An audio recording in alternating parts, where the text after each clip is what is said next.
ever feel like you're just kind of, going through the motions? Like, where's that spark? That thing that makes you, you. Oh, absolutely. That sense of purpose, right. Everyone's searching for it. Exactly. So what if I told you there's this, like, framework, a way to uncover that purpose that goes way deeper than just, like, finding a cool job? It's more about designing a fulfilling life, really. And that's where Ikigai comes in. Ikigai. Okay, I've heard the word, but honestly, It's one of those buzzwords that's actually profound. It originates from Okinawa, Japan. okay, getting some ancient wisdom vibes here. So how does it apply to, like, someone like me today? Well, we're diving into this article that breaks Ikigai down. Hmm. It's not just about finding your reason for being, though that's part of it. Right, because there's got to be more to it than that. Exactly. This article gets practical. It's about figuring out what you're good at, what the world needs, and get this, how to get paid for it. Okay, now you're speaking my language. Paid to fulfill my purpose. Sign me up. It's like this Venn diagram, but instead of just picturing it, we're going to give you the tools to fill out each circle yourself. All right, I'm into it. Break down this Venn diagram for me. So 4 circles, yeah. Passion, vocation, mission, and profession. The magic's where they all overlap. So it's not just about loving your job, it's bigger than that. Way bigger. Passion is about what makes you feel alive. Vocation, that's your natural talents. Hmm. Mission is the stuff you do even if nobody was watching. And profession, well, that's how you make a living from all that. Okay, so aligning all those things sounds honestly kind of daunting. How do we even start? Well, the article gives some great examples of people who've done it.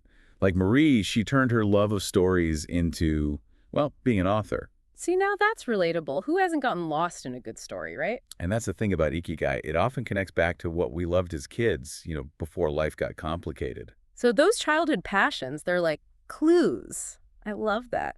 What about the other examples? Did they all have like these big, dramatic aha moments? Not necessarily. Take Pierre, for example.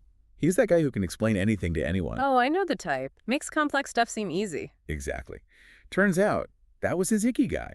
He found so much satisfaction in helping others learn. That's really cool, actually. It doesn't always have to be this huge, world-changing thing. Sometimes the biggest impact is the one you have on the people right around you. So true. But sometimes it is about making a difference on a larger scale. Like with Sophie, she was super passionate about the environment. Right, and she didn't just want to talk about it, she used her communication skills to actually advocate for change. Okay, that's inspiring. Turning passion into action. I like it. What about this last example, Ashton? The article mentions they loved to cook, right? Loved it, and more importantly, they saw a need for healthy, easy meals in their community. So not just a passion, but they found a way to meet a real need. Bingo. And that's where the profession part clicked. They turned their love of cooking into a successful business. Okay, so we've got Marie the storyteller, Pierre the explainer, Sophie the advocate, and Ashton the entrepreneur. All very different, but they all found their Ikigai. And that's the point, isn't it? It's not one size fits all. It's about tapping into something deeper, something that resonates with your own values and desires. Okay, the stories are inspiring and all, but I gotta be honest, I'm still a little lost. Like, how do I actually DO this Ikigai thing for myself? That's where the rubber meets the road, right? Okay. And luckily, this article doesn't just leave us hanging. It gives us actual exercises like a roadmap. Okay, so less woo-woo, more how-to. I can work with that. Hit me with these exercises. So the first one is my personal favorite. It's called the perfect day visualization. Close your eyes. Imagine you wake up, you're energized, stoked about the day. What are you doing? Ooh, I like where this is going. Permission to dream big. But how does just picturing my perfect day, actually lead me to my Ikigai? It's all about tapping into that gut feeling, that intuition. We get so caught up in the day-to-day grind that we forget what truly lights us up. This exercise brings you back to those core desires. So no judgment, just pure imagination. Got it. What's next? Time for a little self-reflection with the skills inventory. What are you naturally good at? The things people always ask for your help with. Ooh, okay, so this is my time to brag a little. I think I can handle that. But it's not just about listing skills. Right. It's about seeing the bigger picture. Maybe you're a natural problem solver, maybe you're super creative, maybe you're a fantastic communicator. These are all clues. So it's like piecing together a puzzle. We've got the passion piece from the perfect day exercise, and now we're figuring out the vocation piece with these skills. What about making a difference, the mission part of the Venn diagram? Ah, that's where the world needs exercise comes in. What are those problems in the world that really get to you? The ones you'd want to change if you could. Okay, yeah, that's powerful. It's like finding where your skills and passions can actually have a real impact. And don't worry if you don't have all the answers right away.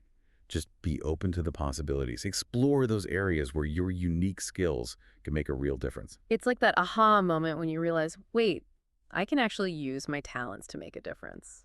So cool. Okay, so we've explored passions, looked at our skills, and tapped into our desire to make a difference. Now what? Now, the real fun begins. It's brainstorming time.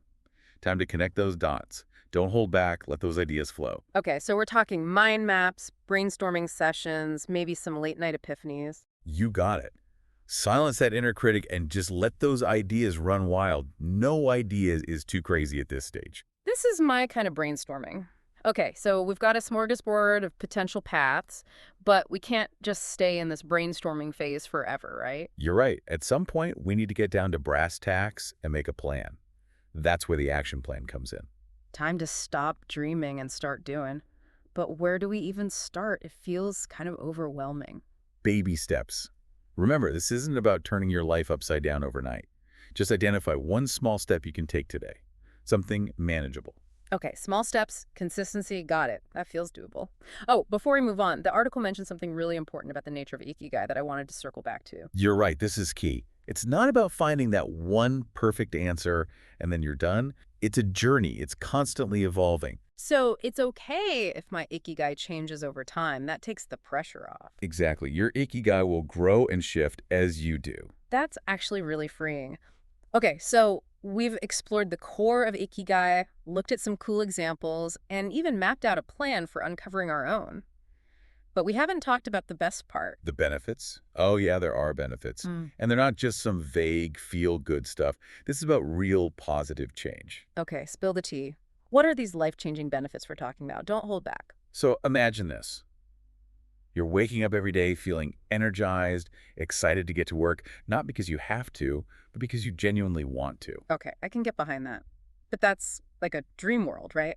Not necessarily. When you're living in alignment with your Ikigai, work doesn't feel like, well, work. It feels meaningful. You're using your talents. You're contributing to something bigger. It's like that flow state, but like all the time. I mean, that sounds amazing, but are there like actual studies on this? Oh, yeah. People living their Ikigai, they tend to be more resilient. They've got more energy. Some studies even show it impacts physical health. Wow. Okay. So we're not just talking about a career change, we're talking about a whole life upgrade. Right. And this is where it gets really interesting. The article mentions how some therapists are actually using Ikigai in their practice. Wait, really? So it's like a legit therapeutic tool now? It's gaining traction, yeah. Think about it. So many people going to therapy are searching for direction, feeling kind of lost. Ikigai gives them a framework to explore those feelings and find a path forward. It's like a roadmap, but for your soul. I love it. And I think this philosophy's been around for ages. It stood the test of time for a reason, right? Yeah. But even though finding your Ikigai is personal, you don't have to do it alone. Yeah, sometimes having a guide makes all the difference. A therapist, a mentor, even a good friend. Exactly. We're all on this journey together. So if you're feeling stuck, don't be afraid to reach out for support. This deep dive has been amazing. It's not just about finding the perfect job. It's about designing a life that lights you up. It's about embracing the journey and remembering you don't have to have all the answers right now. Start exploring, try those exercises, and let your Ikigai unfold. Until next time, keep that spark alive.